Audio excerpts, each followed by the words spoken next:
नमस्कार दोस्तों, स्वागत है आप सभी का राजस्थान 360 चैनल पर। अगर आप लोगों ने चैनल को सब्सक्राइब नहीं किया है तो चैनल को सब्सक्राइब जरूर कर लें। ये चैनल जो है आपके राजस्थान के जितने भी एग्जाम्स होते हैं उन सभी के लिए डेडिकेटेड। चलिए स्टार्ट करते हैं। स्टार्ट करने से पहले अनअकैडमी से जुड़ने के कुछ बेनिफिट्स हैं। और रेगुलर क्लास के बारे में बात करूँ तो आपको रात्रि 9 बजे क्लास अवेलेबल होती है। अनअकैडमी से जुड़ने के लिए आपको सबसे पहले प्ले स्टोर में जाकर अनअकैडमी लर्निंग ऐप को इंस्टॉल करना होगा, अपने आप को रजिस्टर्ड करना होगा अपने रजिस्टर्ड मोबाइल नंबर से और अपने गोल को सेलेक्ट करना है। जैसे आप अपने राजस्थान एग्जाम की प्रिपरेशन कर रहे हैं तो आप अपना गोल आरपीएससी सेलेक्ट करेंगे। रेगुलर लाइव क्लासेज आपको यहाँ पर अवेलेबल होती है। लाइव टेस्ट एंड क्विजेज आपके लिए अवेलेबल है। स्ट्रक्चर्ड कोर्सेज है, मतलब कि कंप्लीट सिलेबस आपको यहाँ पर करवाया जाता है। और अनलिमिटेड एक्सेस, मतलब कि जितने भी एजुकेटर्स हैं और जितने भी क्लासेज हैं उन सभी को आप अनलिमिटेड टाइम के लिए एक्सेस कर सकते हैं। 24 महीने का अगर आप सब्सक्रिप्शन लेते हैं तो आपको ये 4 महीने के लिए फ्री मिलेगा। ये आपके लिए जो है यहाँ पर अपॉर्चुनिटी है, तो इसको आप मिस ना कीजिए। साथ ही स्कॉलरशिप टेस्ट आपको यहाँ पर करवाया जाता है, जिसमें फर्स्ट रैंकर को 100%, सेकंड व थर्ड रैंकर को 50% और 4 से 25 रैंकर को 25% स्कॉलरशिप अवेलेबल होती है। टेस्ट सीरीज है आपके लिए, तो इसको आप जरूर ज्वाइन कर सकते हैं। न्यू बैच कोर्सेज आपके स्टार्ट हुए हैं, इनको भी आप जरूर ज्वाइन कीजिए। और राजस्थान के जितने भी एग्जाम्स हैं उन सभी को आप अनलिमिटेड टाइम के लिए एक्सेस कर सकते हैं। जितने भी हमारे एग्जाम्स होते हैं राजस्थान में, या अभी जो बैच कोर्सेज चल रहे हैं, चाहे आने वाले जो बैच कोर्सेज होंगे, उन सभी को आप अनलिमिटेड टाइम के लिए एक्सेस कर सकते हैं। तो ये आपको बेनिफिट आपको यहाँ पर मिलता है। यहाँ पर फी स्ट्रक्चर की अगर हम बात करें तो 1 महीना, 3 महीना, 6 महीना और 12 महीना और 24 महीने के कोर्सेज अवेलेबल हैं। तो जो आपको बेनिफिट सबसे ज़्यादा मिलता है उसमें हमको मिलता है 7,000 रुपये का 1 साल का कोर्स है, और 2 साल का कोर्स जो 8,400। सबसे ज़्यादा बेनिफिट जो है आपको यहाँ पर 24 मंथ्स में मिलेगा। जो अभी वैलिडिटी भी 28 महीने के लिए है, तो 28 महीने की वैलिडिटी आपको यहाँ पर मिलेगी 7560 रुपये। इस रेफरल कोड को यूज करने के बाद में आपको मिलेगी ये 10VV डिस्काउंट कोड है। इसको डिस्काउंट कोड को यूज करते हैं तो 7560 रुपये में आपको इसका भुगतान करना होगा। उसके अलावा आपके कुछ कॉइन्स है तो वो भी जो है आपके यहाँ पर रिडीम हो जाएंगे। 1 साल का कोर्स जो हमारा 6300, तो आप आसान किस्तों में 10VV रेफरल कोड को यूज करके आसान किस्तों में ज्वाइन कर सकते हैं। साथ ही एमपी, यूपी, बिहार व राजस्थान इनकी कंप्लीट प्रिपरेशन भी आपको यहाँ पर करवाई जाती है। तो 10VV रेफरल कोड के साथ में आप आसान किस्तों में कोर्स को ज्वाइन कर सकते हैं। राजस्थान का निम्नलिखित में से कौन सा जिला तांबा अयस्क के लिए प्रसिद्ध नहीं है? तो इनमें से वे राजस्थान का कौन सा जिला है जो तांबे के अयस्क के लिए प्रसिद्ध नहीं है? झुंझुनू, अलवर, सीकर व कोटा। तांबे के लिए प्रसिद्ध नहीं है हमारे राजस्थान का वे कौन सा जिला है?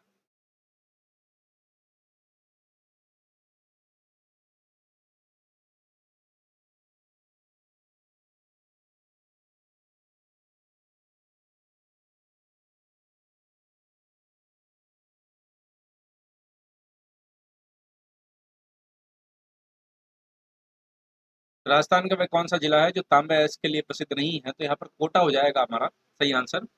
तांबे की अगर हम यहाँ पर बात करें तो झुंझुनू में आप लोगों को पता है हमारा मुख्य रूप से तांबा है, जिसमें खेतड़ी सिंगाना क्षेत्र, कोयलान चांदमारी क्षेत्र। सीकर की अगर हम यहाँ पर बात करें तो सीकर में जो है यहाँ पर बन्नों वालों की ढाणी। अजमेर अलवर की अगर हम यहाँ पर बात करें तो खोदरीबा व भगोनी क्षेत्र। वहीं उदयपुर की अगर हम बात करें तो अंजलि व चानी क्षेत्र। सिरोही की अगर हम बात करें तो आबू रोड क्षेत्र, गोलियो व पीपला क्षेत्र। भीलवाड़ा की अगर हम यहाँ पर बात करें तो पुरदरीबा व बनेड़ा क्षेत्र। और अजमेर की अगर हम बात करें तो हनोतिया व सेवर क्षेत्र में हमको यहाँ पर मिलते हैं। तो कोटा में हमको यहाँ पर नहीं अवेलेबल होता है, तो 4 नंबर ऑप्शन हमारा सही आंसर है। चांदमारी ताम्र परियोजना राजस्थान के किस जिले में कार्यरत है? तो हमारे राजस्थान का वह कौन सा जिला है जिसमें चांदमारी ताम्र परियोजना कार्यरत है? दौसा, झुंझुनू, चित्तौड़गढ़ व पाली।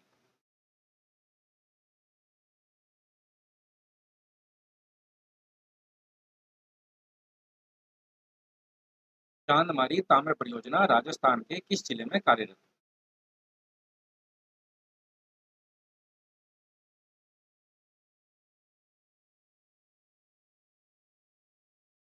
चांदमारी ताम्र परियोजना की अगर हम यहाँ पर बात करें तो राजस्थान के झुंझुनू जिले में कार्यरत है। बी हमारा यहाँ पर सही आंसर हो जाएगा। राजस्थान में गोलिय व हनोतिया में भंडार है। तो गोलिय व हनोतिया में किसके भंडार हमको मिलता है? तांबे के, चांदी के, टंगस्टन के व मैग्नीज के।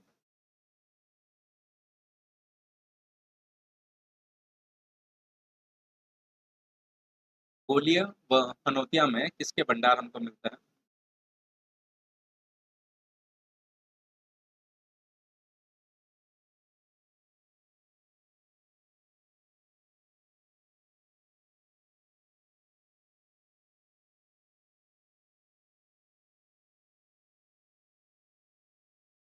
तो गोलीय व हनोतिया में हमको यहाँ पर तांबे के भंडार मिलते हैं। बिल्कुल एक आप जो आंसर दे रहे हैं या ए आंसर दे रहे हैं वो सही आंसर है। डाबला सिंगाना क्षेत्र किस अयस्क के लिए प्रसिद्ध है? तो इनमें से वह कौन सा अयस्क है जिसके लिए डाबला सिंगाना क्षेत्र प्रसिद्ध है? दो अयस्क, बेरिलियम अयस्क, सीसा अयस्क व मैग्नीज अयस्क।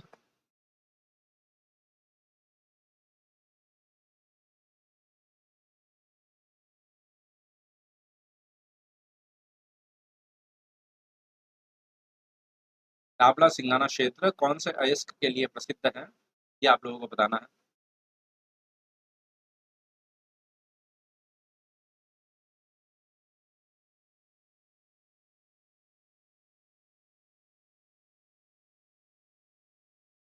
डाबला सिंगाना क्षेत्र हमारा प्रसिद्ध है यहाँ पर लो अयस्क के लिए। एक नंबर ऑप्शन हमारा यहाँ पर सही होगा।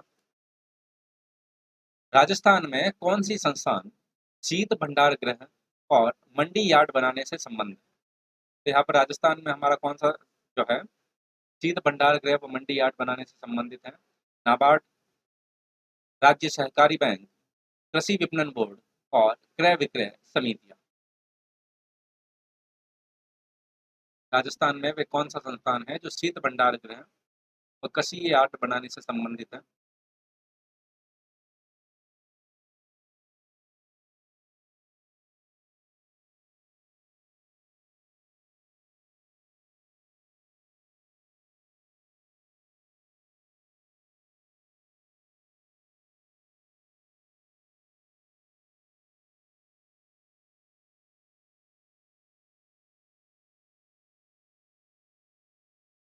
तो राजस्थान में कौन सा संस्थान जो है यहाँ पर शीत भंडार गृह व कृषि यार्ड बनाने से संबंधित है? तो यहाँ पर 3 नंबर ऑप्शन जो है हमारा यहाँ पर सही आंसर हो जाएगा, कृषि विपणन board.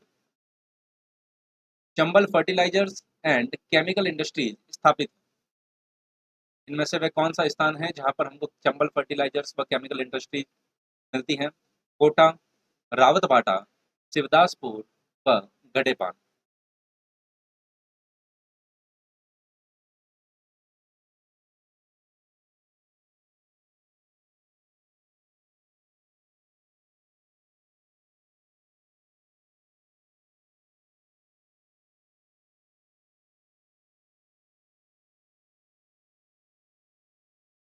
Chambal fertilisers and chemical industries जो है किस जगह पर स्थापित है, ये आप लोगों से पूछा जा रहा है।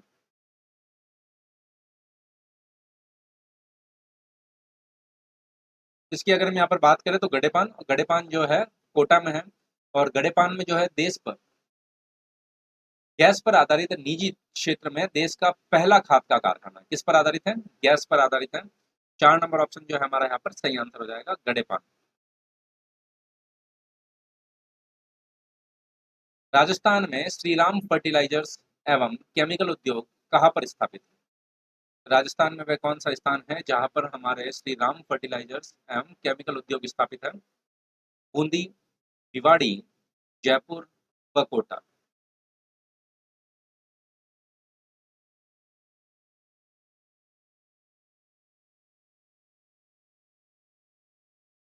राजस्थान में श्रीराम फर्टिलाइजर्स व केमिकल उद्योग कहाँ पर स्थापित है?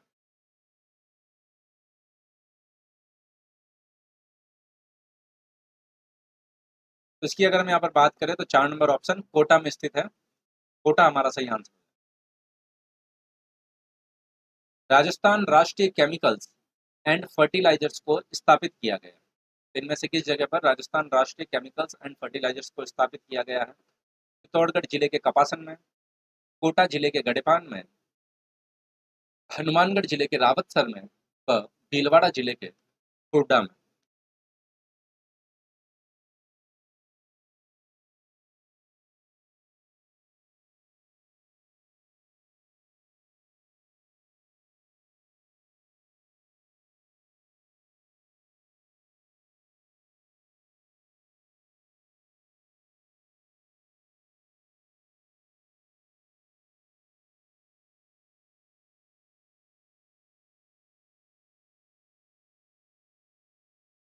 राष्ट्रीय केमिकल्स एंड फर्टिलाइजर्स राजस्थान में अगर हम यहाँ पर बात करें तो चित्तौड़गढ़ के कपासन में स्थित है ये। 1 नंबर ऑप्शन जो है हमारा यहाँ पर सही आंसर होगा। राजस्थान स्टेट केमिकल वर्क्स उद्योग कहाँ पर स्थित है? तो इनमें से वे कौन सा स्थान है जहाँ पर राजस्थान स्टेट केमिकल वर्क्स उद्योग है? ढूंढकरण सर, सांभर, पचपदरा व Didwana. Rajasthan state chemical works उद्योग कहाँ पर स्थित है?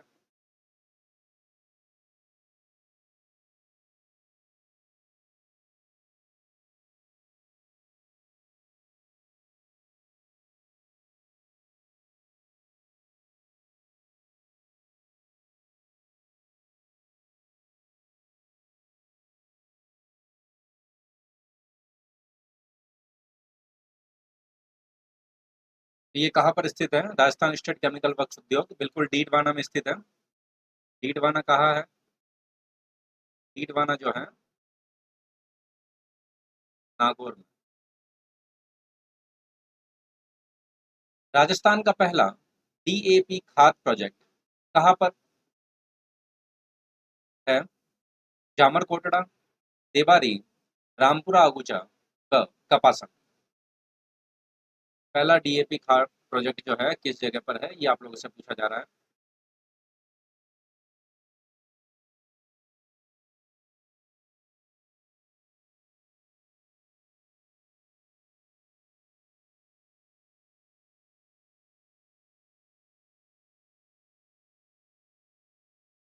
तो राजस्थान का पहला डीएपी खाद प्रोजेक्ट की अगर हम यहाँ पर बात करें तो वह कपासन में। और कपासन कहाँ पर है?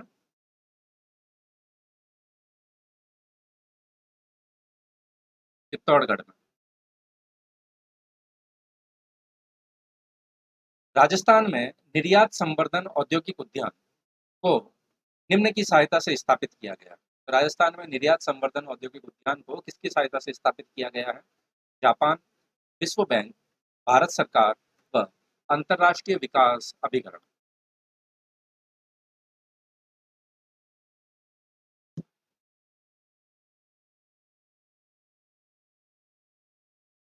राजस्थान में निर्यात संवर्धन औद्योगिक उद्यान जो है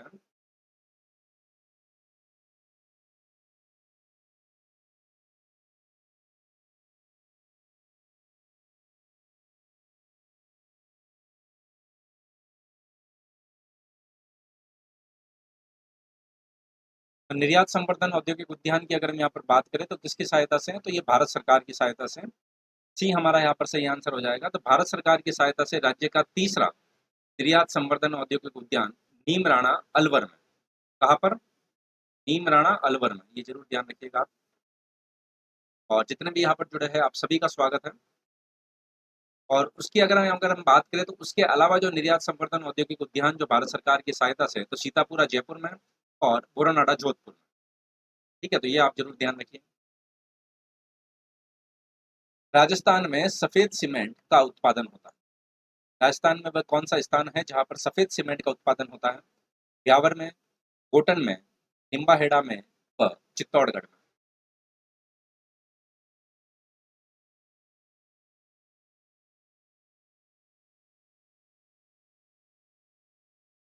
राजस्थान में सफेद सीमेंट का जो है उत्पादन इनमें से किस जगह पर होता है?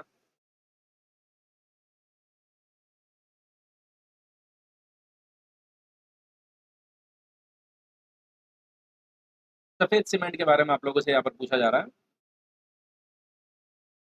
सफेद सीमेंट की अगर हम यहाँ पर बात करें तो सफेद सीमेंट का उत्पादन होता है घोटन में। और घोटन कौन कौन से जिले में है? घोटन है आपके नागौर जिले। बी हमारा यहाँ पर सही आंसर हो जाएगा, घोटन।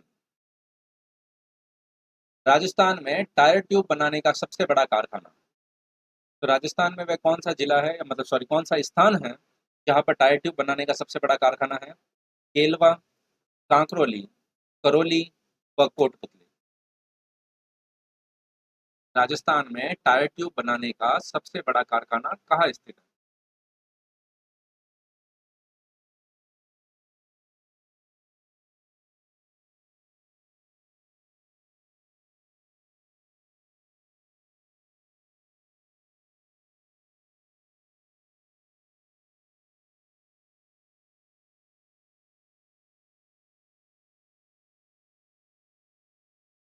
राजस्थान में टायर ट्यूब बनाने का सबसे बड़ा कारखाना की अगर हम यहाँ पर बात करें तो कांकरोली में है। कांकरोली की अगर जिले की अगर हम बात करें तो कांकरोली आपका है राजसमंद जिले में।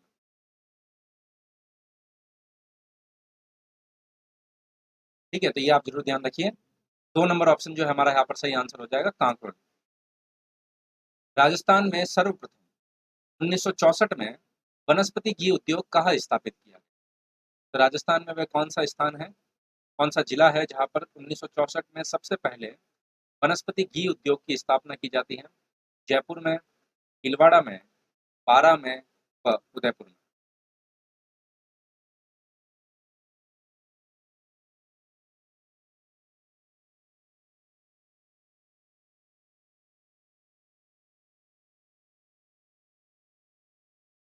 राजस्थान में सर्वप्रथम 1964 में वनस्पति घी उद्योग कहाँ स्थापित किया?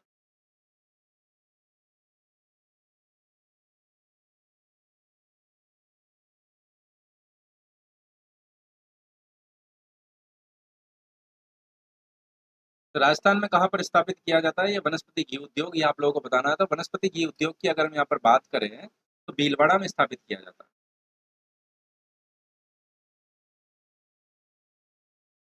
भीलवाड़ा, 2 नंबर ऑप्शन जो है आपका भीलवाड़ा यहाँ पर सही आंसर हो जाएगा। राज्य में कहा आयोडाइज नमक के कारखाने लगाए गए? तो राजस्थान में वे कौन से स्थान हैं जहाँ पर आयोडाइज नमक के कारखाने हमको मिलते हैं? डीडवाना कछोवा, पचपदरा डीडवाना, सांभर व आमेर और लूणकरण सर पचपदरा। ये पचपदरा और ये पचपदरा समान ही है, ठीक है जी।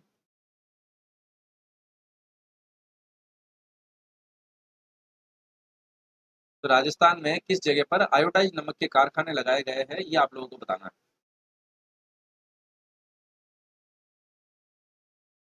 स्पेशल क्लास पे जो है आरएस के लिए प्रीलिम्स के लिए टेस्ट सीरीज आप लोगों को अवेलेबल है, तो उसको जरूर ज्वाइन कीजिए।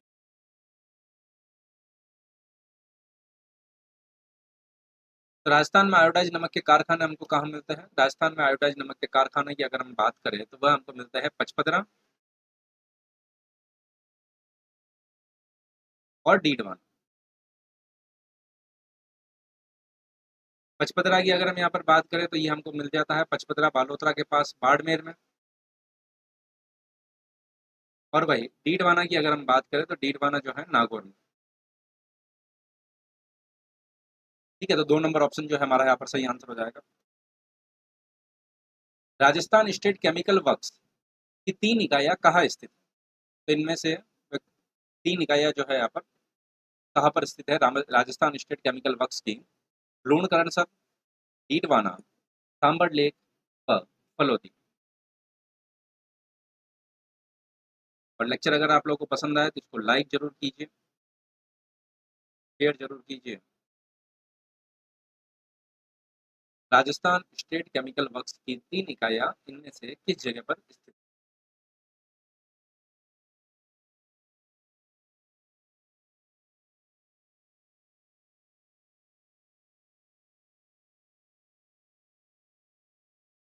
राजस्थान स्टेट केमिकल वर्क्स की अगर हम यहाँ पर बात करें तो 3 इकाइयाँ कहाँ पर स्थित है? बिल्कुल 2 नंबर ऑप्शन हमारा यहाँ पर सही आंसर होगा, बी या 2 नंबर सही आंसर दे रहे हो, डीडवाना। और डीडवाना हमारे अभी बात हुई थी, वापस बात हो रही है, तो डीडवाना कहाँ पर है? नागौर में है। पावर लूम उद्योग में प्रथम कंप्यूटर एडेड डिजाइन सेट स्थापित किया गया। जो पावर लूम उद्योग है उसमें पहला कंप्यूटर एडेड डिजाइन सेट कहाँ पर स्थापित किया गया? पाली में, भीलवाड़ा में, जयपुर जोधपुर में व बालोतरा में। पावर लूम उद्योग में पहला कंप्यूटर एडेड डिजाइन सेट स्थापित किया गया।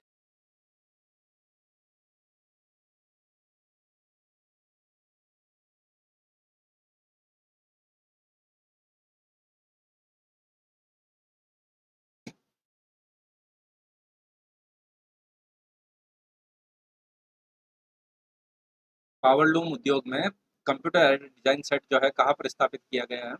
ये इसकी अगर हम यहाँ पर बात करें तो 2 नंबर बिल्कुल भीलवाड़ा में स्थापित किया गया।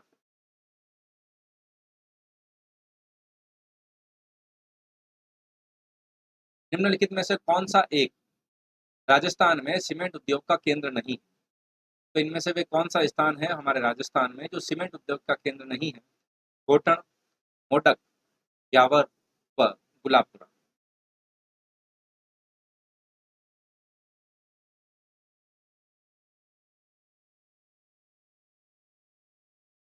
इनमें से कौन सा राजस्थान में सीमेंट उद्योग का केंद्र नहीं है, ये आप लोगों को बताना।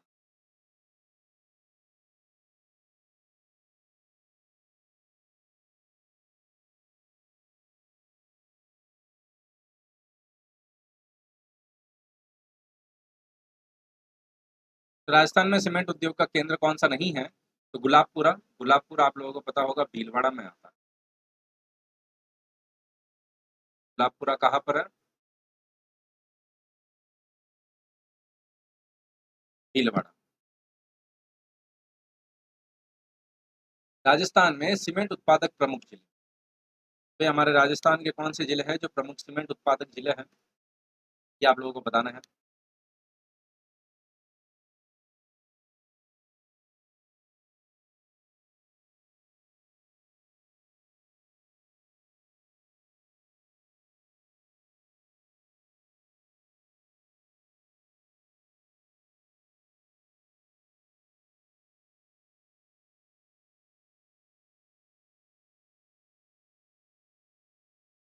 तो इनमें से राजस्थान के कौन से जिले हैं जो प्रमुख सीमेंट उत्पादक जिले हैं? इसकी अगर हम यहाँ पर बात करें तो बूंदी है, चित्तौड़गढ़ है, सिरोही, उदयपुर, ये प्रमुख जो है सीमेंट उत्पादक जिले। सीमेंट उद्योग और नगर क्षेत्र कौन सा कहाँ पर है, ये आप लोगों को बताना है। बिरला व्हाइट कहाँ पर है? जयपुर उद्योग कहाँ पर है? जेके व्हाइट कहाँ पर है? और जेके सीमेंट कहाँ पर है? सुमेलित करना है आपको सूची एक को सूची दो से। सूची एक में आपको सीमेंट उद्योग और सूची दो में आपको मिलता है नगर क्षेत्र।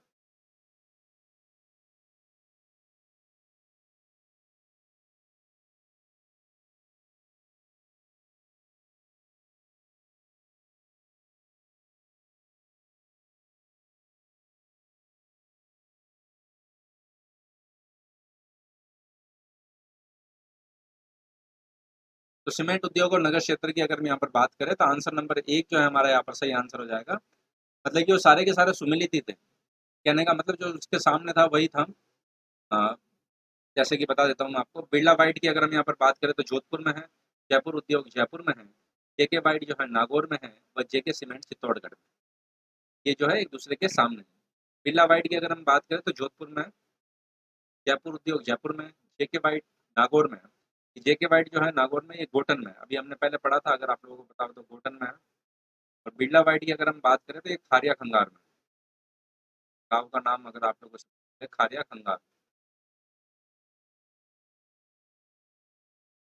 ठीक है, गोटन के पास में ही है वैसे। सीमा जो है जिले की बदल जाती है। बिरला सीमेंट वर्क्स कहाँ पर स्थित है? अब बिरला सीमेंट वर्क्स आपसे पूछा जा रहा है कि वो कहाँ पर है? चित्तौड़गढ़, कोटा, बूंदी व निम्बाहेड़ा।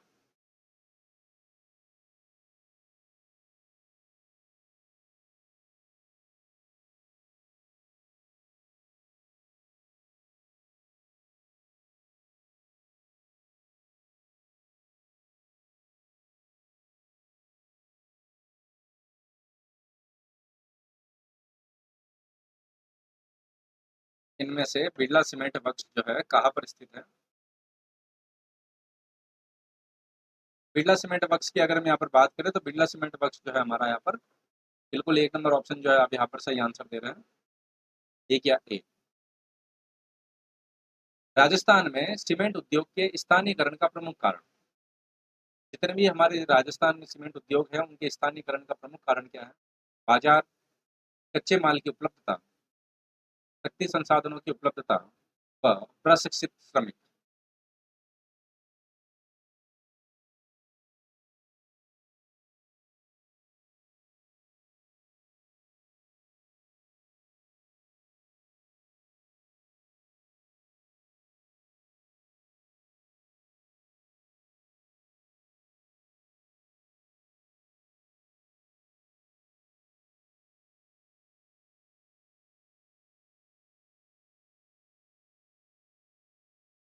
राजस्थान में सीमेंट उद्योग के स्थानीयकरण का प्रमुख कारण, सीमेंट उद्योग के स्थानीयकरण का प्रमुख कारण की अगर हम यहाँ पर बात करें तो वह है कच्चे माल की उपलब्धता।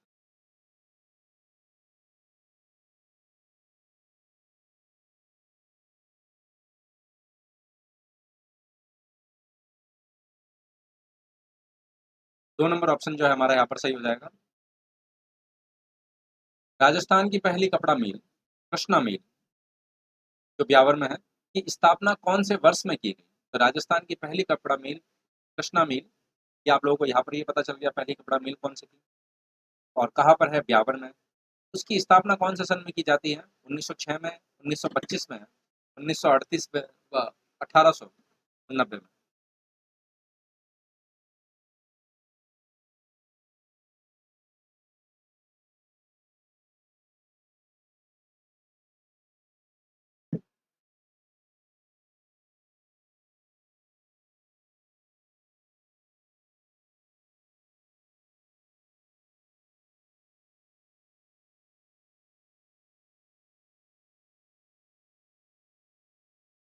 पहली कपड़ा मिल की स्थापना की अगर हम यहाँ पर बात करें तो 1889 में।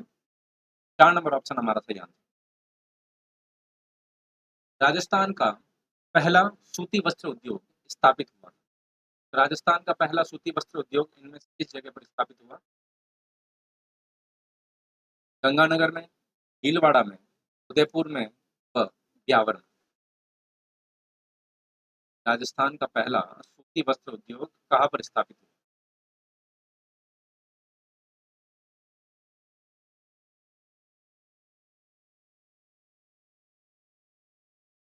पिछला ही प्रश्न अभी हमने किया, अगर आप लोगों को पता हो तो। राजस्थान का पहला सूती वस्त्र उद्योग कहाँ पर स्थापित हुआ?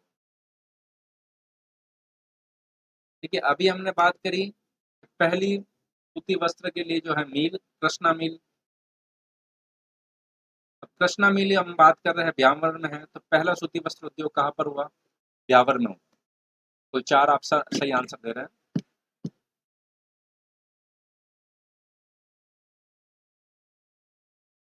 सूती वस्त्र उद्योग के लिए अधिकांश कच्चा माल राजस्थान के किन जिलों से प्राप्त होता है? सूती वस्त्र उद्योग के लिए हमको कच्चा माल जो है कौन से जिलों से मिलता है, ये आप लोगों को बताना है। गंगानगर व हनुमानगढ़, भीलवाड़ा व अजमेर, कोटा व झालावाड़, टोंक व बूंदी।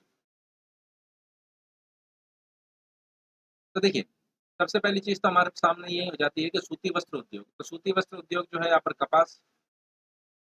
अब कच्चा माल कहाँ से मिलेगा? जहाँ कपास की खेती होगी, तो राजस्थान में कपास उत्पादक मिले,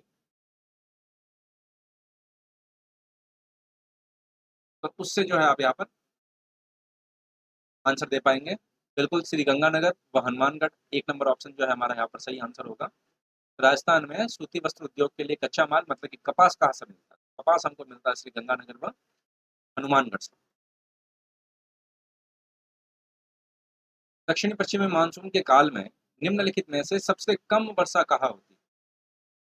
दक्षिणी पश्चिमी मानसून के काल में सबसे कम वर्षा कोलकाता, बेंगलोर, चेन्नई व दिल्ली।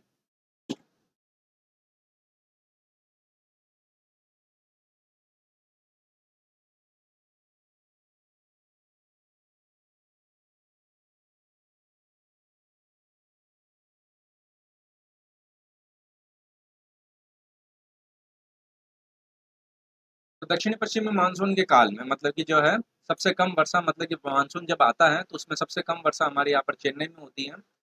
कोरोमंडल तट लिखा हुआ है तो कोरोमंडल तट भी हो जाएगा। चेन्नई का तट कोरोमंडल तट ही है। और वही तमिलनाडु लिखा हुआ है तो तमिलनाडु भी हो जाएगा। ठीक है, तो ये सी हमारा यहाँ पर सही आंसर हो जाएगा।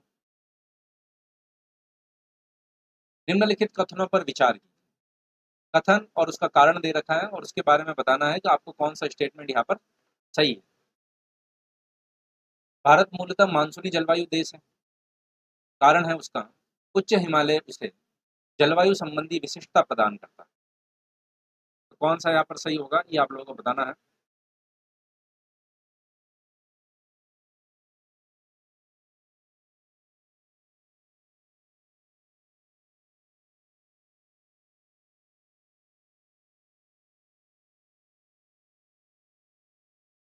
तो देखिए, आप सभी लोगों को पता है हमारा भारत जो है एक जो है मानसूनी देश है और साथ ही उसके जो है हिमालय उसे जलवायु संबंधी विशेषता प्रदान करता है। बिल्कुल, दोनों ही स्टेटमेंट यहाँ पर सही है, मतलब कि ए और आर दोनों सही हैं और आर जो है सही स्पष्टीकरण भी है। तो ये आप ज़रूर ध्यान रखिए। तमिलनाडु में शीतकालीन वर्षा अधिकांशतः किन कारणों से होती है? तमिलनाडु में जो शीतकालीन वर्षा है वो किन कारणों से होती है, ये आप लोगों को बताना है। पश्चिमी विक्षोभ, दक्षिणी पश्चिमी मानसून, उत्तरी पूर्वी मानसून व दक्षिणी पूर्वी मानसून।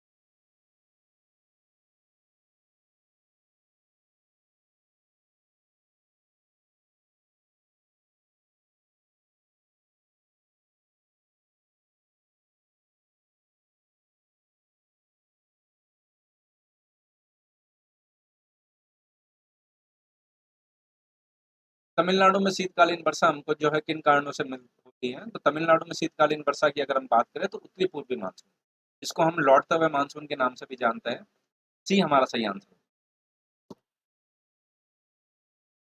पश्चिमी तट की तुलना में पूर्वी तट चक्रवातों द्वारा अधिक प्रभावित है। भारत का पूर्वी तट उत्तर पूर्वी व्यापारिक पवनों की मेखला में पड़ता है, तो यहाँ पर क्या सही है ये आप लोगों को बताना है। पश्चिमी तट की तुलना में पूर्वी तट चक्रवातों द्वारा अधिक प्रभावित होता है। भारत का पूर्वी तट उत्तर पूर्वी व्यापारिक पवनों की मेखला में पड़ता है।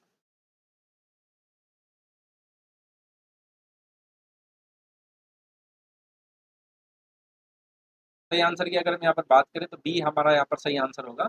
व्याख्या सही नहीं है लेकिन जो है दोनों स्टेटमेंट सही है। ठीक है, तो ये आप जरूर ध्यान रखिए। और आप यहाँ पर देख सकते हैं, तो आपको मैं बताऊं, ये देखिए 0 डिग्री अक्षांश आप लोगों को पता है इक्वेटर है।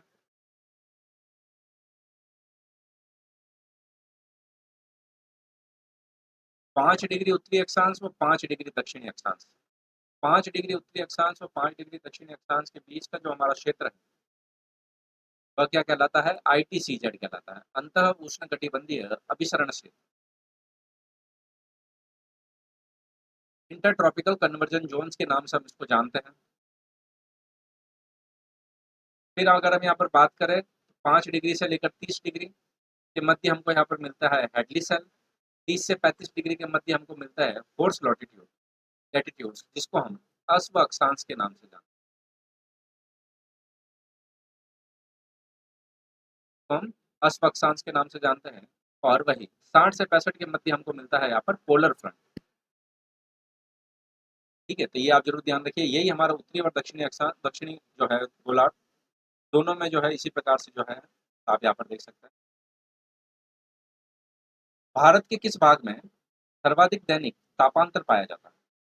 हमारे भारत का वह कौन सा भाग है जहाँ पर सबसे अधिक दैनिक तापांतर है? पूर्वी तटीय प्रदेश, छत्तीसगढ़, मैदान के आंतरिक क्षेत्रों में, अंडमान द्वीपों में व राजस्थान के मरुस्थलीय क्षेत्रों में।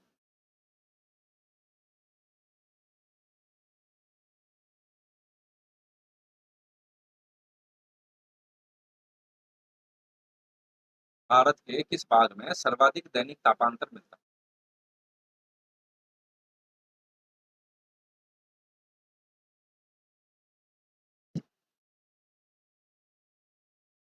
तो सर्वाधिक दैनिक तापांतर की अगर हम यहाँ पर बात करें तो राजस्थान के मरुस्थलीय क्षेत्रों में डी जो है हमारा यहाँ पर सही आंसर होगा। मानसून शब्द की व्युत्पत्ति हुई, तो इनमें से किससे हुई है मानसून शब्द की व्युत्पत्ति? अरबी भाषा से, स्पेनिश भाषा से, हिंदी भाषा से व आंग्ल भाषा से।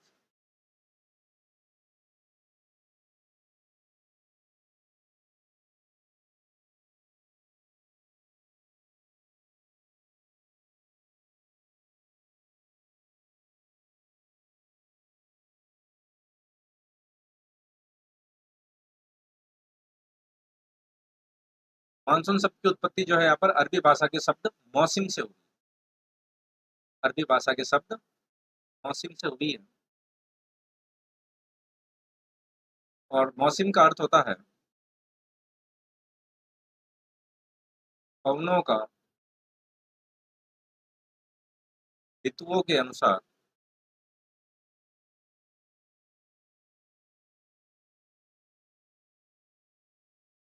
उलट जाना या विपरीत हो जाना। मतलब कि पवन जो है ग्रीष्म ऋतु में जैसी चल रही है उसके विपरीत हो जाएगी शीत ऋतु में, या शीत ऋतु में जैसी चल रही है उसके विपरीत हो जाएगी ग्रीष्म ऋतु में। तो ये हमारी इसीलिए जो है जलवायु जो है हमारी यहाँ पर मानसूनी प्रकार की जलवायु हमको मिलती है हमारे भारत में। भारत के किस राज्य में मानसून का आगमन सबसे पहले होता है? तो हमारे भारत के कौन से राज्य में मानसून का आगमन सबसे पहले होता है? असम, पश्चिम बंगाल, महाराष्ट्र व केरल।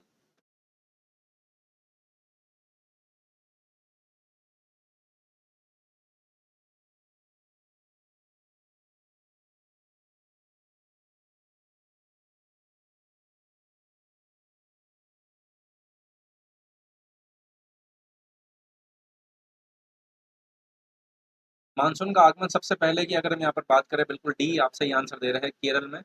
1 जून को केरल के तट से टकराता है मानसून जो है। 1 जून को केरल के तट से टकराता है। डी हमारा यहाँ पर सही आंसर। भारत में ग्रीष्मकालीन मानसून के प्रवाह की सामान्य दिशा क्या है? जो हमारे भारत में मानसून आता है ग्रीष्मकालीन मानसून, उसके प्रवाह की सामान्य दिशा क्या है ये आप लोगों को बताना है। दक्षिण से उत्तर की ओर, दक्षिण पश्चिम से उत्तर पूर्व की ओर, सॉरी दक्षिण पश्चिम से दक्षिण पूर्व की ओर, दक्षिण पूर्व से उत्तर पश्चिम की ओर, दक्षिण पश्चिम की ओर और दक्षिण पश्चिम से उत्तर पूर्व।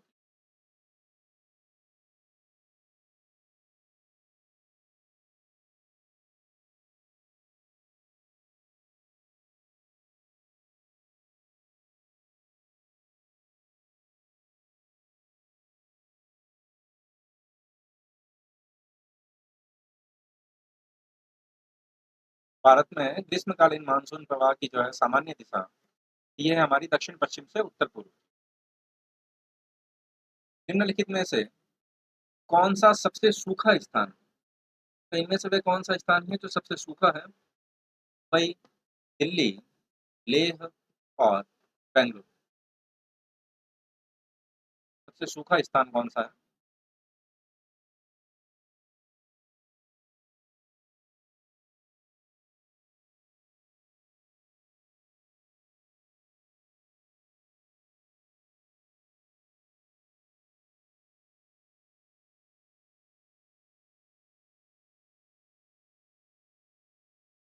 सूखे स्थान की अगर हम यहाँ पर बात करें तो लेह ही हमारा यहाँ पर सही आंसर होगा। लेह। निम्नलिखित कथनों पर विचार कीजिए। दक्षिण भारत से उत्तर भारत की ओर मानसून की अवधि घटती है। बी। दूसरा, उत्तरी भारत के मैदानों में वार्षिक वृष्टि की मात्रा पूर्व से पश्चिम की ओर घटती है। तो कौन सा स्टेटमेंट यहाँ पर सही है ये आप लोगों को बताना है।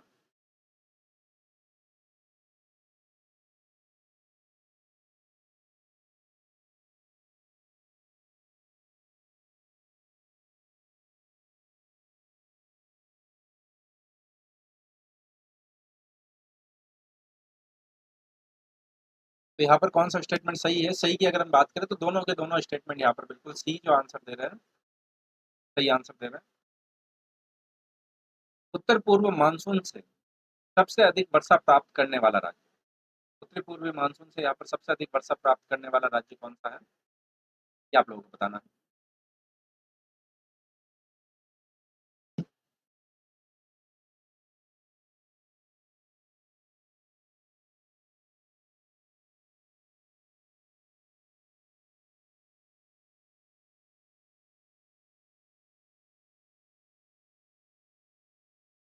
तो उत्तर पूर्वी मानसून या लौटते हुए मानसून से सबसे अधिक वर्षा प्राप्त करने वाले राज्य के बारे में अगर हम बात करें तो बिल्कुल तमिलनाडु होगा आपका। ही हमारा सही आंसर हो जाएगा, तमिलनाडु। चेरापूंजी अवस्थित है। चेरापूंजी हमारे यहाँ पर भारत के कौन से राज्य में स्थित है ये आप लोगों को बताना है।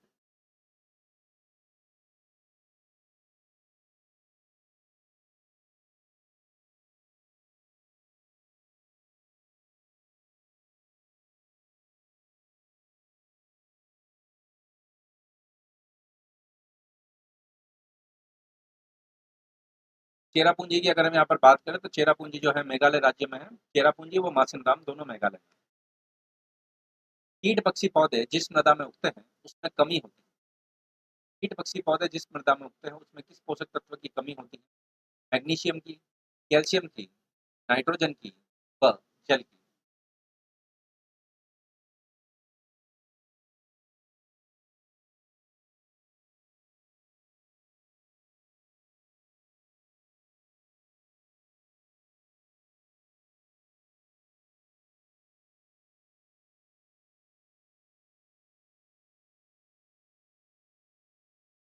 कीटपक्षी पौधों की अगर हम यहाँ पर बात करें तो वह नाइट्रोजन की कमी होती है।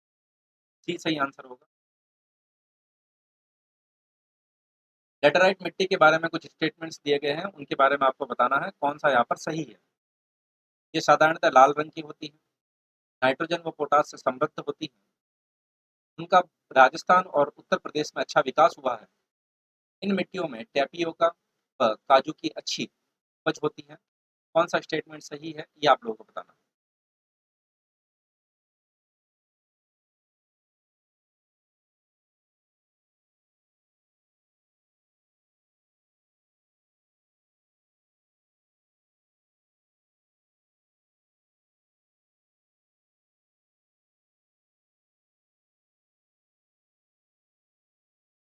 तो कौन सा स्टेटमेंट यहाँ पर सही है? एक और चार स्टेटमेंट हमारे यहाँ पर सही है, बाकी दोनों जो है रॉन्ग है। भारतीय मृदाओं में जिस सूक्ष्म तत्व की सर्वाधिक कमी, तो किसकी कमी है सबसे अधिक?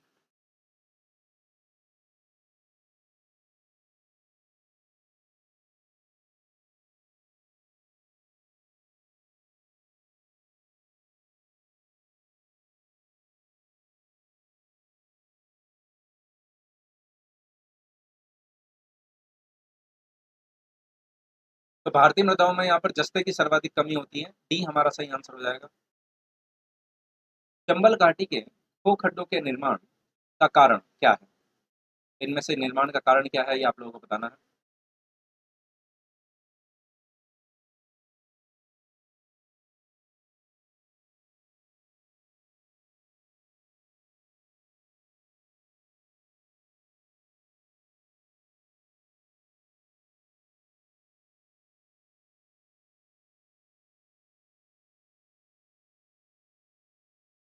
चंबल घाटी के खो खड्डों का निर्माण जो है यहाँ पर अवनलिका अपरदन के परिणाम स्वरूप, डी हमारा सही आंसर होगा। किस प्रकार की मृदा की जल धारण क्षमता सबसे कम होती है?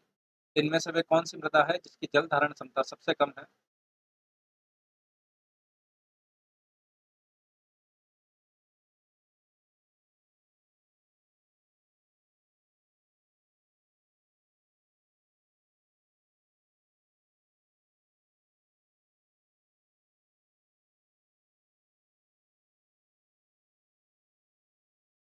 तो जल धारण क्षमता इनमें से सबसे कम किसकी होती है? तो ये बलुई डोमट मिट्टी की। एक नंबर ऑप्शन या ए हमारा यहाँ पर सही आंसर होगा।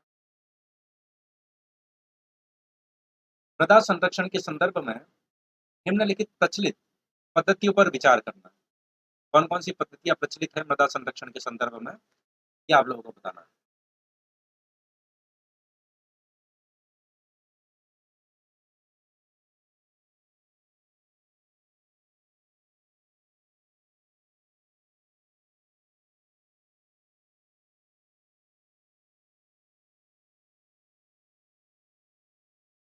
मृदा संरक्षण के संदर्भ की अगर मैं यहाँ पर बात करूं तो एक तीन व चार जो है हमारा यहाँ पर सही आंसर होगा, सी हमारा सही है।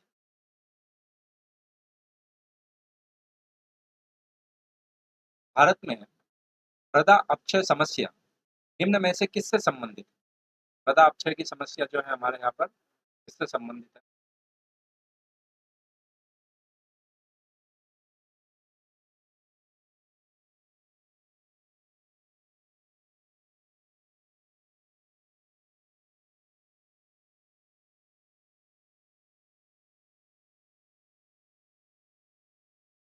मृदा अपक्षय की समस्या की अगर हम यहाँ पर बात करें तो वह किससे संबंधित है?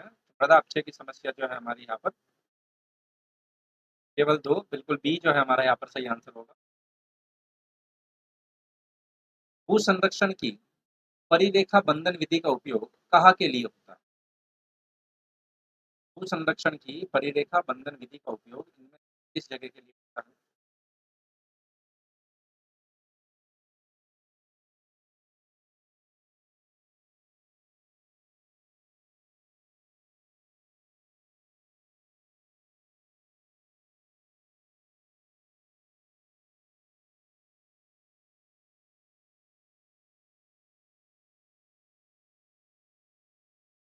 इनमें से किसी के लिए नहीं होता, बिल्कुल डी जो है आप सही आंसर दे रहे हैं। भारत में मृदा अपक्षय समस्या निम्न में से किससे संबंधित है? ये अभी हमने कर लिया। भारत के कुछ भागों में यात्रा करते हुए आप देखेंगे कि कहीं कहीं लाल मिट्टी पाई जाती है। मिट्टी के इस रंग का प्रमुख कारण क्या है? मैग्नीशियम का बाहुल्य, संचित ह्यूमस, फेरिक ऑक्साइड की विद्यमानता व फास्फेटों का बाहुल्य। इसका प्रमुख कारण क्या है, ये आप लोगों को बताना है।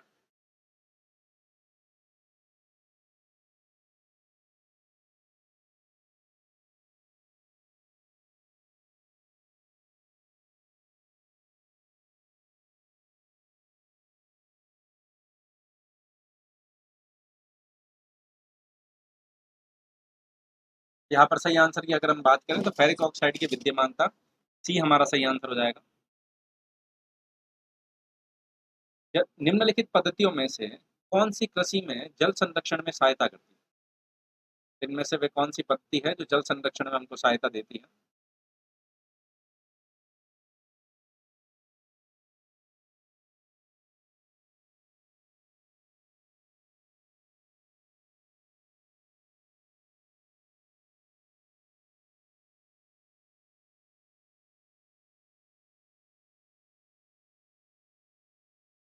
जल संरक्षण में सहायता करने वाली की अगर हम यहाँ पर बात करें तो 1 और 3, सी हमारा यहाँ पर सही आंसर होता है।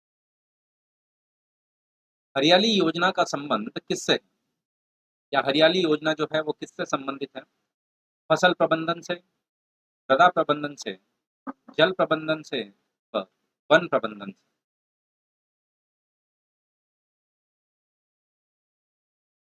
हरियाली योजना का संबंध इनमें से किससे है?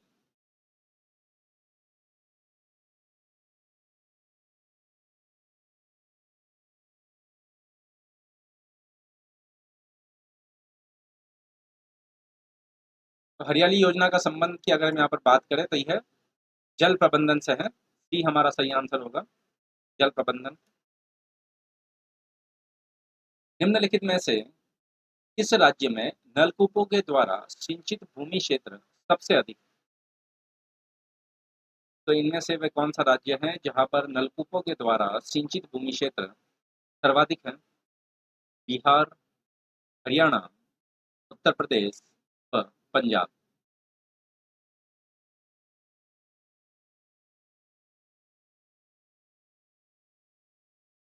तो निम्नलिखित में से किस राज्य में नलकूपों के द्वारा सिंचित भूमि क्षेत्र, तो यूपी में यहाँ पर सर्वाधिक है, ये हमारा सही आंसर होगा। ये आप लोगों को बताना है कौन सा कार्यक्रम कौन सा मंत्रालय के अंतर्गत।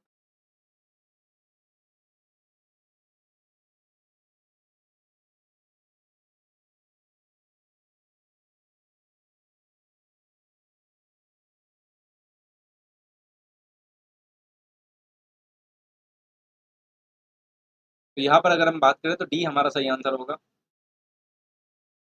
हरित खेती में सन्निहित, तो इनमें से वे कौन सी चीज है जो हरित खेती में सन्निहित है? जैविक कृषि व बागवानी पर जोर और रासायनिक उर्वरकों से बचाव, बागवानी व पुष्पीकृत पर ध्यान केंद्रित, समेकित कीट प्रबंधन, समेकित पोषक पदार्थ आपूर्ति तथा समेकित प्राकृतिक संसाधन प्रबंधन, खाद्य फसलों, बागवानी व पुष्प कृषि पर जोर।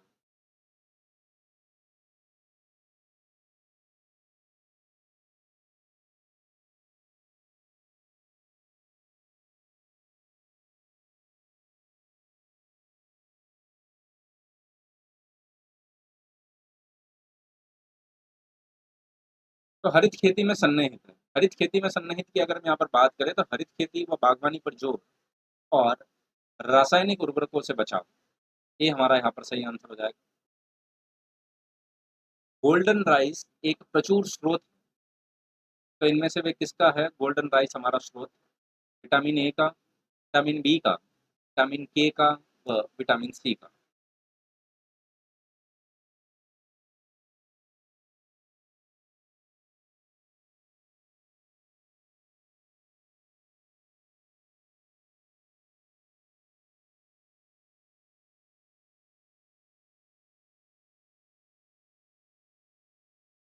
तो गोल्डन राइस जो है यहाँ पर विटामिन ए का स्रोत है, ये हमारा यहाँ पर सही आंसर है। भारत में एग्रो इकोलॉजिकल जोन कृषि पारिस्थितिकी क्षेत्रों की कुल संख्या। तो हमारे भारत में कितने कुल कृषि पारिस्थितिकी क्षेत्र हैं? 15, 17, 19 व 20।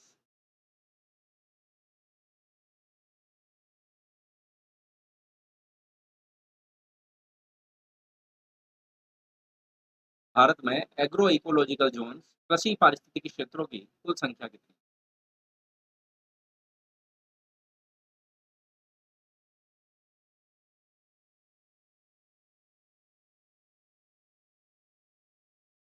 इसकी अगर हम यहाँ पर बात करें तो 20 होगा। डी हमारा सही आंसर, बिल्कुल सही आंसर दे रहे हैं डी। पशुओं विशेषतः दुधारू गो के अनुपूरक भोजन में प्रयुक्त जैव उर्वरक, कौन सा जैव उर्वरक का प्रयोग होता है यहाँ पर? एजोलाम, राइजोबियम, एजोस्पाइरिलियम व एजेटोबैक्टर।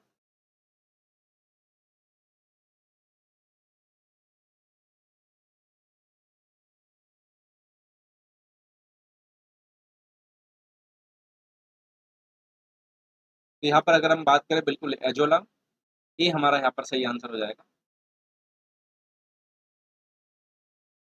भारत के एक क्षेत्र को निम्नलिखित विशेषताएं, हमारा भारत का एक क्षेत्र है उसकी कुछ विशेषताएं हैं।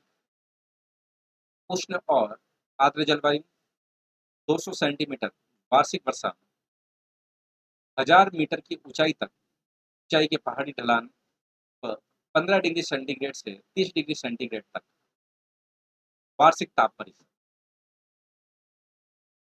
ये आप लोगों को बताना है, इनमें से किस फसल के बारे में यहाँ पर बात हो रही है।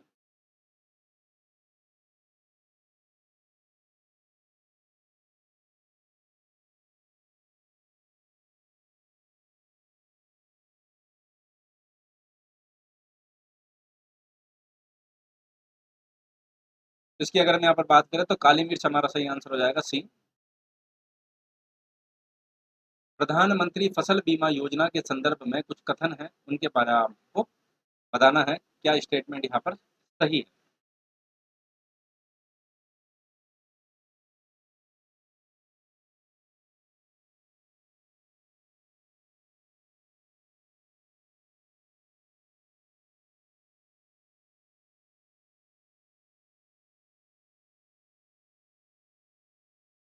प्रधानमंत्री फसल बीमा योजना की अगर हम यहाँ पर बात करें तो बिल्कुल बी, केवल दो जो है हमारा यहाँ पर सही आंसर है। भारत सरकार कृषि में नीम आलेपित यूरिया को प्रोत्साहित करती है, नीम आलेपित यूरिया के उपयोग को प्रोत्साहित करती है, इसका प्रमुख कारण क्या है? इसके परिणाम स्वरूप जो है यहाँ पर क्यों करती है नीम आलेपित यूरिया को प्रोत्साहित?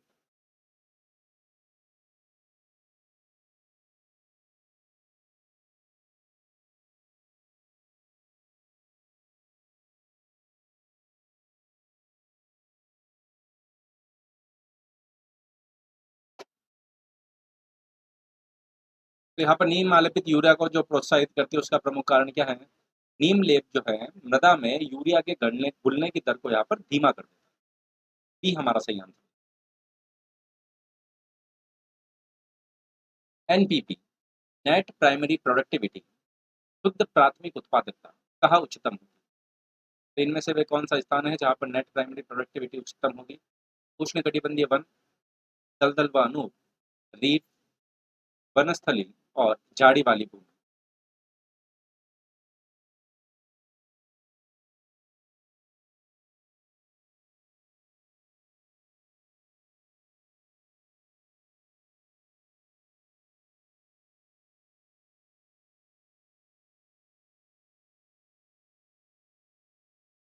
तो नेट प्राइमरी प्रोडक्टिविटी कहाँ उच्चतम होती है? तो उष्णकटिबंधीय वन, ये हमारा यहाँ पर सही आंसर।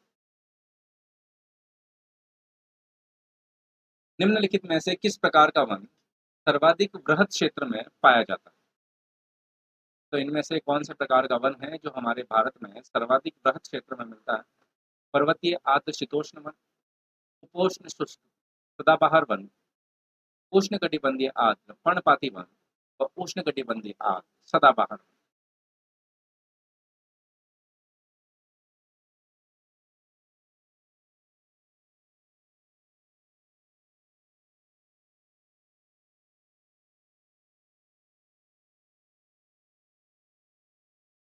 तो निम्नलिखित में से किस प्रकार का वन सर्वाधिक वृहद क्षेत्र में मिलता है? उष्ण कटिबंधीय आर्द्र पर्णपाती वन।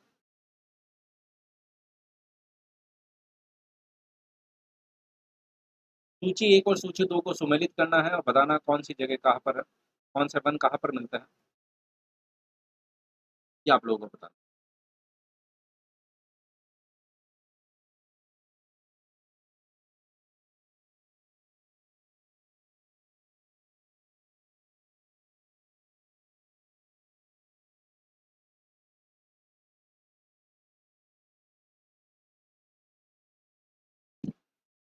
तो यहाँ पर उष्णकटिबंधीय वनों की अगर हम यहाँ पर बात करें, देखिए आप यहाँ पर यूं भी लगा सकते थे, पतझड़ वन राजस्थान, डी का 3 तो सभी में है।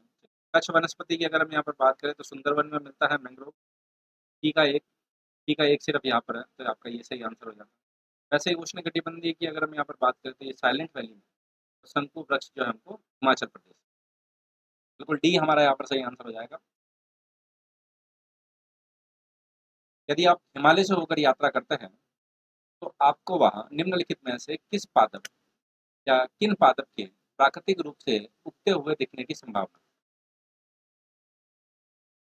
किस पादप के या किन पादपों के उगते हुए दिखने की संभावना है? शीशम, वरुण, चंदन।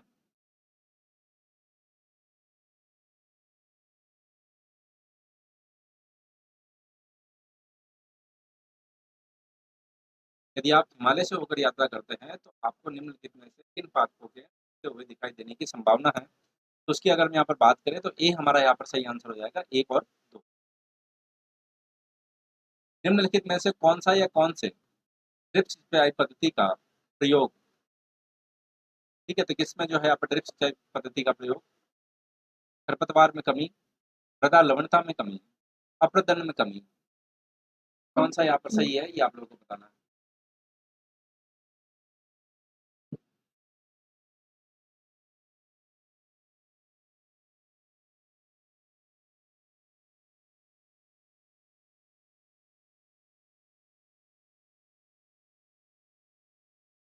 तो यहाँ पर 1 और 3 हमारा सही आंसर हो जाएगा, सी।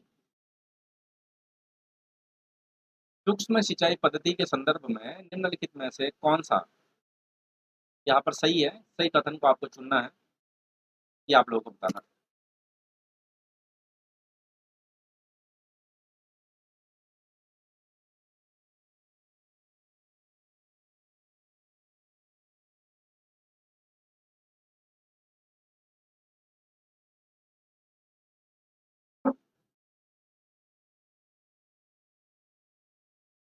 तो यहाँ पर सी हमारा सही आंसर हो जाएगा, 1 और 3।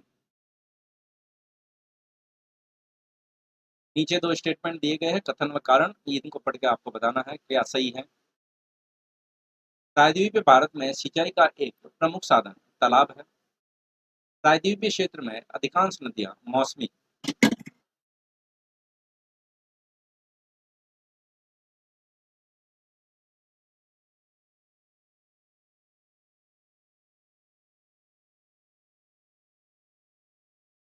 तो इसकी अगर हम यहाँ पर बात करें, ए हमारा सही आंसर हो जाएगा। दोनों सही है और व्याख्या भी यहाँ पर सही करता है। निम्नलिखित युग्मों में से कौन सा सुमेलित नहीं है? इनमें से वे कौन सा है जो सुमेलित नहीं है? मिदनापुर नहर कंसावती नदी, कसई नदी, तवा प्रोजेक्ट कृष्णा नदी, मैटू डैम कावेरी नदी व उकाई प्रोजेक्ट तापी नदी। तो इनमें से कौन सा सुमेलित नहीं है ये आप लोगों को बताना है।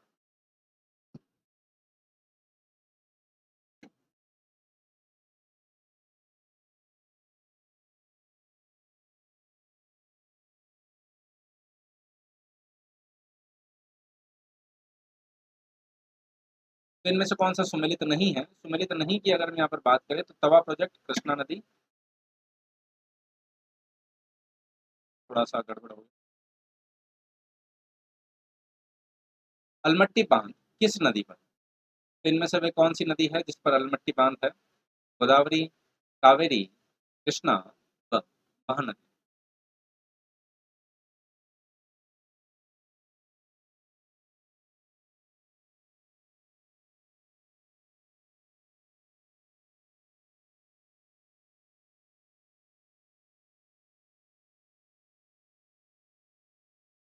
अलमट्टी बांध कौन सी नदी पर है? अलमट्टी बांध की अगर हम यहाँ पर बात करें तो वह कृष्णा नदी पर।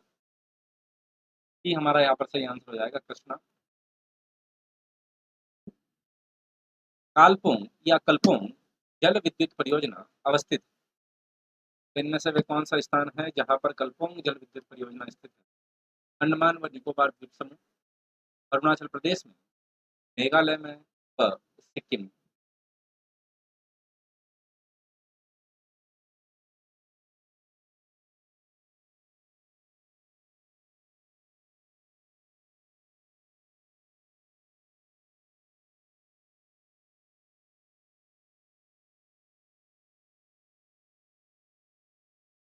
कलपोंग की अगर हम यहाँ पर बात करें तो ये अरुणाचल सॉरी अंडमान व निकोबार द्वीप समूह।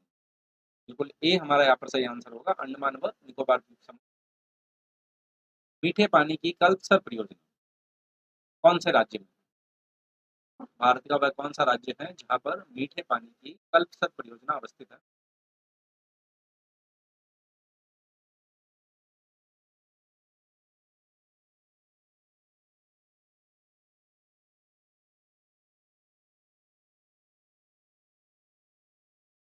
मीठे पानी की कल्पसर परियोजना की अगर हम यहाँ पर बात करें तो यह है गुजरात में। ये हमारा यहाँ पर सही आंसर हो जाएगा, गुजरात। भारत में पिछले 5 वर्षों में खरीफ की फसलों की खेती के संदर्भ में कुछ स्टेटमेंट दिए गए हैं, इसके बारे में आपको बताना है कौन सा स्टेटमेंट यहाँ पर सही है। धान की खेती के अंतर्गत क्षेत्र अधिकतम है। ज्वार की खेती के अंतर्गत क्षेत्र तिलहनों की खेती के अंतर्गत क्षेत्र की तुलना में अधिक है। कपास की खेती का क्षेत्र गन्ने की खेती की तुलना में अधिक है, और गन्ने की खेती के अंतर्गत क्षेत्र निरंतर घटा है। तो कौन सा स्टेटमेंट सही है? सही की अगर हम यहाँ पर बात करें तो 1 व 3, ये हमारा जो आंसर दे रहे हैं वो सही आंसर। ये जिन्होंने भी आंसर दिया सही आंसर दिया। कुल शस्य क्षेत्रफल से वास्तविक बुवाई क्षेत्र के अनुपात को हम किस नाम से जानते हैं? शस्य सघनता, फसल चक्र की तीव्रता, फसल उत्पादकता, व शस्य विविधता।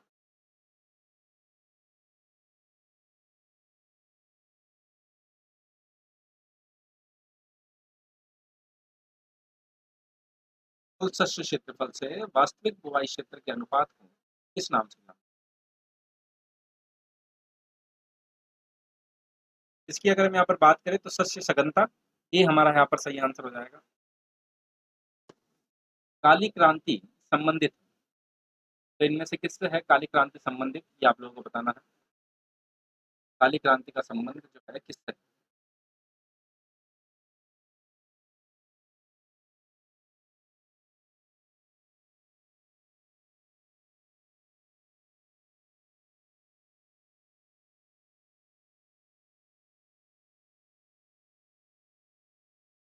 तो काली क्रांति की अगर हम यहाँ पर बात करें तो काली क्रांति का संबंध जो है यहाँ पर सरसों उत्पादन से है। डी हमारा सही आंसर। करनाल बंट रोग, किस फसल के रोग के बारे में बात हो रही है यहाँ पर?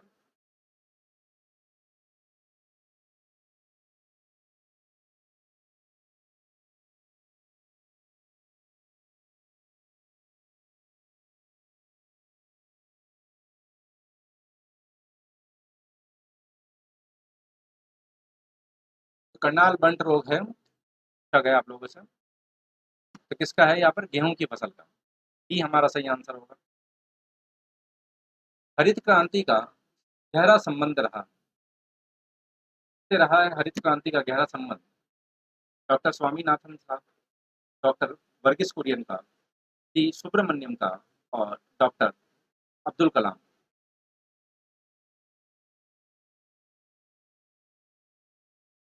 हरित क्रांति का संबंध जो है किससे रहा है? तो हरित क्रांति के संबंध की अगर हम यहाँ पर बात करें तो डॉक्टर स्वामीनाथन से रहा है। ये हमारा सही आंसर है। फसल और उसके सर्वाधिक उत्पादक राज्य के बारे में पूछा गया है। सर्वाधिक उत्पादक राज्य, जूट, चाय, गन्ना, व रबड़। 10 BV रेफरल कोड है अन अकेडमिक कोर्स में, अगर आप एडमिशन लेते हैं तो 10 साथ ही लेक्चर को पसंद आया तो इसको लाइक जरूर करें, शेयर जरूर।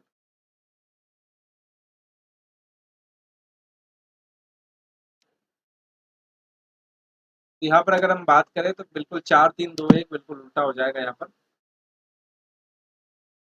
ठीक है, तो रबड़ जो है यहाँ पर केरल में हो जाएगा 4-3-2-1। ये नाइट्रोजन स्थिरीकरण कारक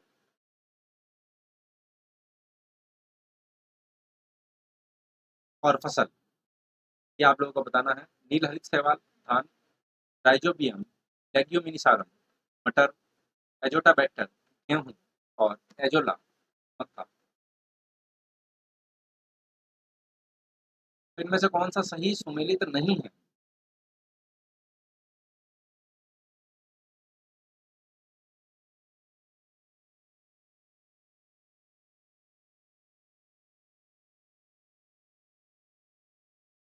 सही सुमेलित नहीं है कि अगर हम यहाँ पर बात करें तो एजोला मक्का, डी हमारा सही आंसर। माही सुगंधा किस फसल की प्रजाति? इनमें से कौन से फसल की प्रजाति है हमारी माही सुगंधा? धान की, गेहूं की, सूरजमुखी की और सरसों की।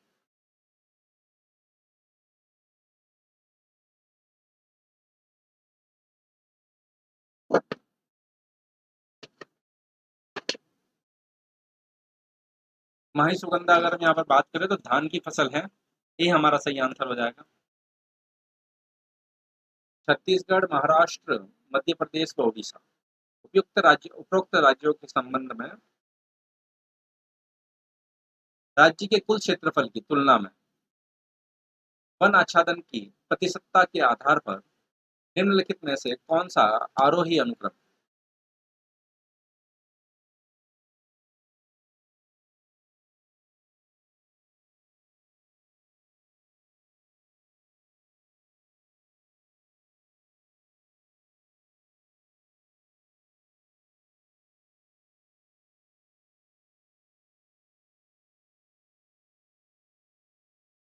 यहाँ पर अगर हम बात करें तो सी 3-2-4-1 जो है हमारा यहाँ पर सही आंसर हो जाएगा।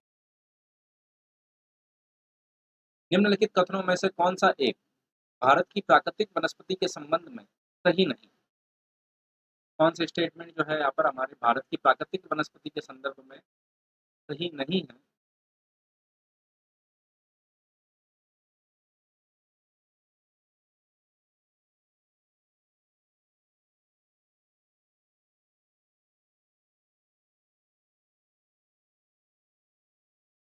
कौन सा सही नहीं है? तो 16 वन मुख्यतः हिमालय के ऊपरी रीच में पाए जाते हैं, ये गलत हो जाएगा आपका।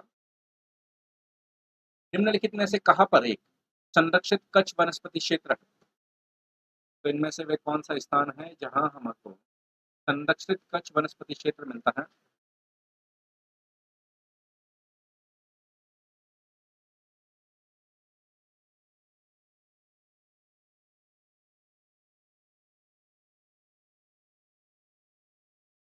तो संरक्षित कच्छ वनस्पति क्षेत्र की अगर हम यहाँ पर बात करें तो गोवा हमारा यहाँ पर सही आंसर हो जाएगा। सी, तो सी जो आंसर दे रहे हैं वो सही आंसर दे रहे हैं।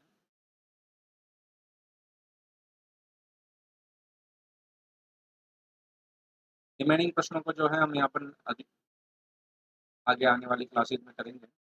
10 रेफरल कोड है। अनअकैडमी के किसी भी कोर्स में एडमिशन के लिए आप इस रेफरल कोड का उपयोग कर सकते हैं। साथ ही फ्री स्पेशल क्लासेज को अनलॉक करने के लिए आप इस रेफरल कोड का उपयोग। लेक्चर पसंद आया तो इसको लाइक जरूर कीजिए, शेयर जरूर कीजिए और चैनल को सब्सक्राइब नहीं किया तो चैनल को सब्सक्राइब कर लीजिए और बेल आइकन को जरूर प्रेस कीजिए ताकि आपको रेगुलर नोटिफिकेशन मिलते रहे। तो thank you so much, thanks a lot, bye, take care.